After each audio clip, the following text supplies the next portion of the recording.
These are shaders. They're animated graphics created by a program that uses the computer's graphics card instead of the browser. And this is how the animations look so smooth and sharp, all without slowing down the website. They also look super dope. You've probably seen them already. Most popular, it's going to be on Stripes and Raycast websites, loads of awards websites, and especially Framer sites. Framer users, you all are lucky because you got shaders built directly into Framer. And there are loads of resources for shaders built for React apps. But what about WordPress? This is where using a workflow that has Claude Code or Codex in the WordPress building process makes it super easy in a way that any of us could easily add shaders like these to our WordPress websites. Let's start with the setup. For this, we're going to be using Nova Mira to connect Claude Code, which we're going to be using the app inside of our WordPress website, and we're going to run it locally. Now, this is going to work for Codex, and if this is your first time using something like Claude Code or Codex in your WordPress website, then check out this video. I made it so this way it is really easy to get started. I left a link to it inside of the description. Once you've got everything connected, then you can come back and pick up where we left off. We are also going to need a Code Snippets plugin. For this, I'm going to be using Fluent Snippets. And then we are going to be using shaders.com to build and customize our shaders. Now, this is what I use for the new Lytbox website that I just launched. You can see my shader up over here in the banner. Added shaders like this inside of some divs. And I even use shaders.com to create graphics as well for my background images. I'll show you how we're going to do all that. Shaders.com, it is paid. It's $20 a month or $249 for a lifetime purchase. I am not sponsored. This is not an affiliate deal at all. They don't even know I am making this video. I just happen to use it myself because I saved a lot of time and I paid developers a whole lot more in the past to create similar graphics, and it's actually pretty good. Let me show you. You could actually get started for free and check out the presets and start to, geek out with it. They have the background, the logo shaders, image effects as well. We're going to focus on the backgrounds for this video because this is how we're going to be applying them. Now, when we hover over any of these, we can see what the shaders actually look like. There are a lot of different options over here, and we could even click on one. What we could do is choose the one that we want to use. This is where things get really interesting. We could go ahead and open it up inside of the editor and have full customization over our shaders. First off, the colors. So what I would do is go to where the brand colors are at. For an example right here, here are my brand colors. I would just take them and start to customize it and create our own colors. And then we have all the other different things that we could adjust here. We're not going to go through each one of those. A lot of them are pretty good out of the gate. What I did with mine was just update the brand colors to fit my style, fit my website, and this is what I would use it for. But then we could do other things. Let's say we don't want the film grain. We could just go ahead and remove it or, do something else with it. But we have these other options over here. Let's go to stylize, and then we could add something like a dither. Let's go over here, change this to source colors. And now we have that, which I think right now is one of my favorite effects. Like that already looks quite dope. Then we could do other things as well. We could go into something like our interactions. Let's say we want to do some, let's say ripples. All right, now we could start to play around with different effects. This is where we just have a lot of different options. We could go through and just style it up to the way that we like. And when we are finished with this, and this is the reason why I paid for this plan, is we could go to export and use the JS. You see, they have things for Vue and React, which is great if we're going to create like a Vibe coded website, a React website, something on Next.js. That's pretty cool. But for WordPress, this is where I found the bottleneck. A lot of free resources out there were built specifically for React. But with the JS, we could go ahead and copy this, take it over to Claude Code, and we could get this installed on our website, which I'm going to show you how to do next. I have already selected a few presets. I'm going to do something with this illuminated cloud with these waves right here, which I think are really cool. And then for this pixel haze as well, I'm going to apply them to this site right here. Also, our login page. We're going to replace this static image with something that is pretty dope. It just makes the whole experience so much better on the website. Now, let's go ahead and get started. First, if you do have the Pro plan, you can go ahead and add an MCP. Down here in the footer, you can see the MCP link. And then we are going to add a new API key. Go through the process of adding the key. Once you got that set up, then you'll be able to go to Claude Code, copy it and send it over to Claude Code and have it installed. I've already installed it and it does help out, but I did do this without the MCP at first and I still got pretty good results. Next up, and again, this is going to be optional, but it's going to help out a lot. And that is we're going to add in a skill. Now skills, you could add in a couple ways. You could drop it in your skills folder if that's how you're managing your skills. But with Nova Mira, we could upload them. And because I have already been working with shaders for quite some time, put in a lot of work, I've gone through some trials and errors. You know, Claude, it could do some stupid things. Well, I fixed those stupid things and I created a skill just to make it a lot easier. I'm definitely going to share this for free with everybody, so I'll leave all that in the description as well. You could use it or not use it. Either way, you're still going to be good.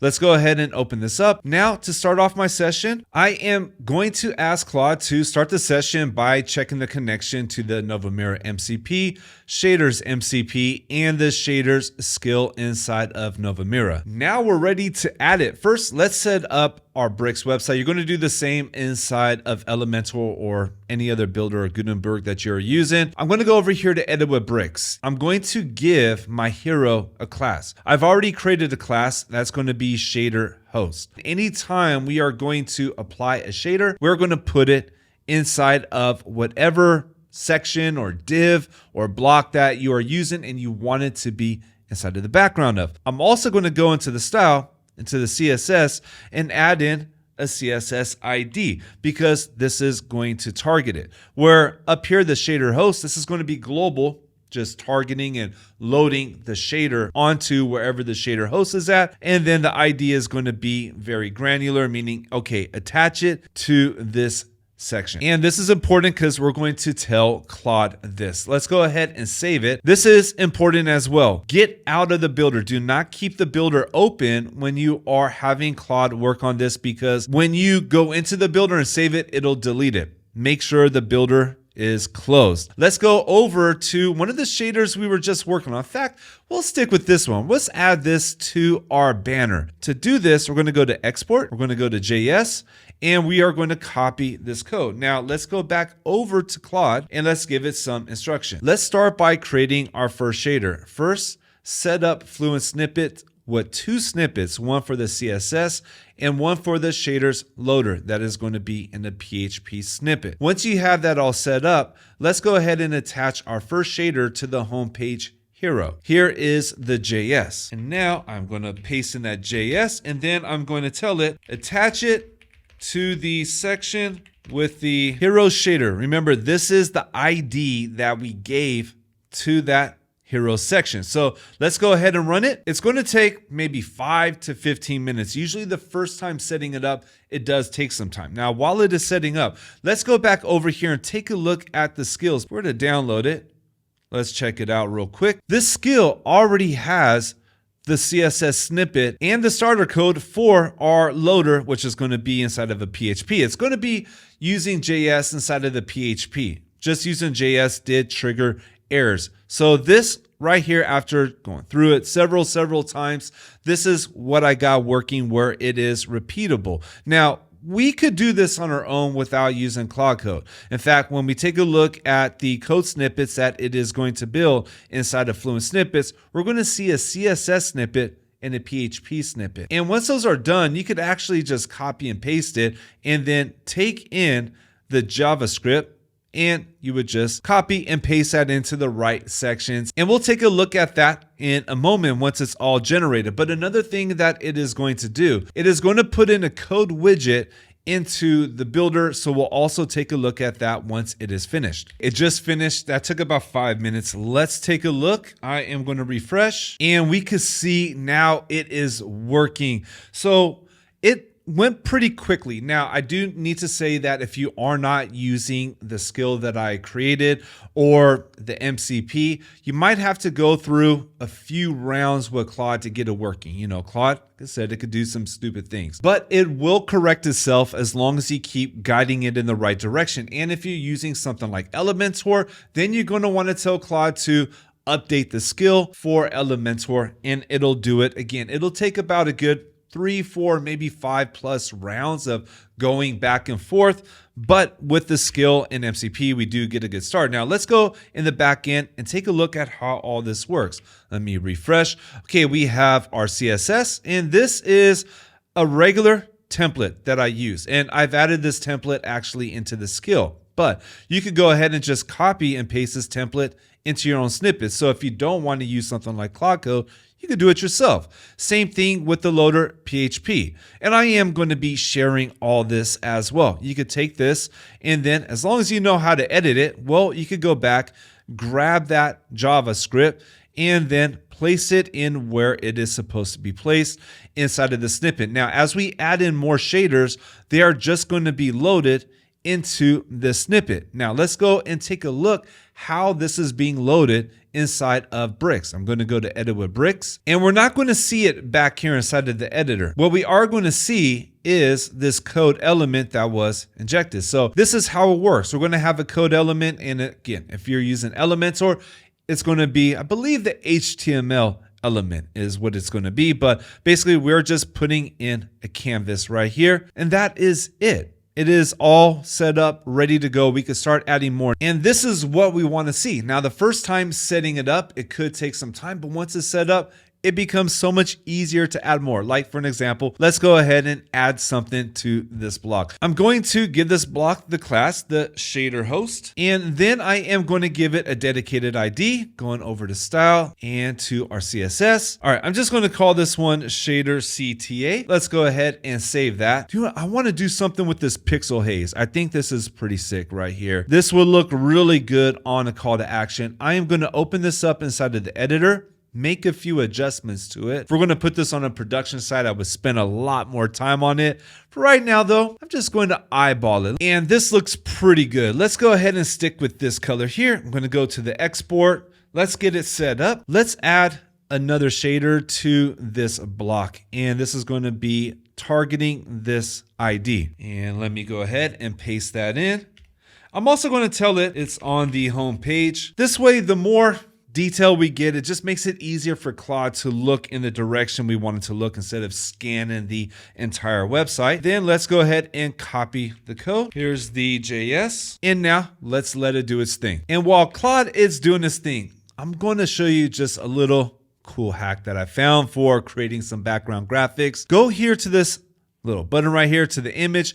Wait till the graphic gets to about what you want it to be. And then I would say right here, okay, we could export that. In fact, we could export a couple of them.